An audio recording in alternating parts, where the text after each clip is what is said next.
जय जगन्नाथ फ्रेंड्स।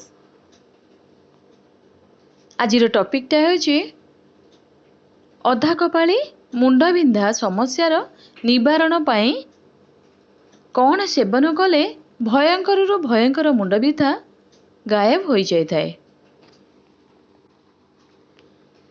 आपण माने जानिथिबे मुंडबिंधा एक बड़ समस्या होई थाए। जेतेबेले मुंडबिंधा होई थाए सेतेबेले अनेक कष्ट अनुभव होई थाए। किछि लोक माने अनेक समय हेबो मुंडबिंधा समस्यार सम्मुखीन हेउचंती, जहा पई सेमाने अनेक मेडिसिन खाइले मध्य किछि भी सुफल मिलु नाही। आज आमे आपण मानकु मुंडबिंधा समस्यार निराकरण पाई एक घरोई रेमेडी नहीं आसीछु। अधा कपाली बा मुंडबिंधा समस्या पाई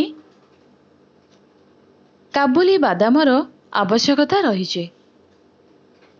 काबुली बादाम 3 रु 4टी नियंतु, एहाकु भलो भाबे गुंड करी दियंतु। एहा परे किछि क्षीर सह गुंड होइथिबा काबुली बादाम को भलो भाबे पेस्ट करी दियंतु। एही क्षीर रे अल्प मात्रा रे मिश्री पकांतु। एही काबुली बादाम पका क्षीर मुंडबिंधा बा अर्धकपाली समस्या पाई बहुत लाभवान होई थाए। जेउ व्यक्तिर लगातार मुंडबिंधा समस्या लागी रहू थाए तेबे एही रेमेडी रो किछि दिन प्रयोग करिले आपण देखिबाकू पाइबे एथिरु आपणको बहुत मात्रा रे उपशम मिलिबो। एही रेमेडी एक चमत्कारी आयुर्वेदिक घरोई उपचार अटे। एहार प्रयोग करिले आपणको 100% परिणाम मिलिबो। एही रेमेडी को आपण दिन को 2 थर सेवन अक्रिय करि परिबे।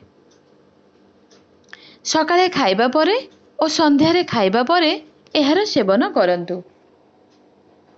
अनेक छोट उपाय रही जहार प्रयोग द्वारा मुंडबिंधा समस्या दूर हेबो। प्रतिदिन सकाळे आपण फल सेव गोटे बा 2टी किछि लूण मिसाई सेवन करंतु। सेव खाइबा द्वारा बहु पुरुणा मुंडबिंधा समस्यारू उपशम मिलिबो।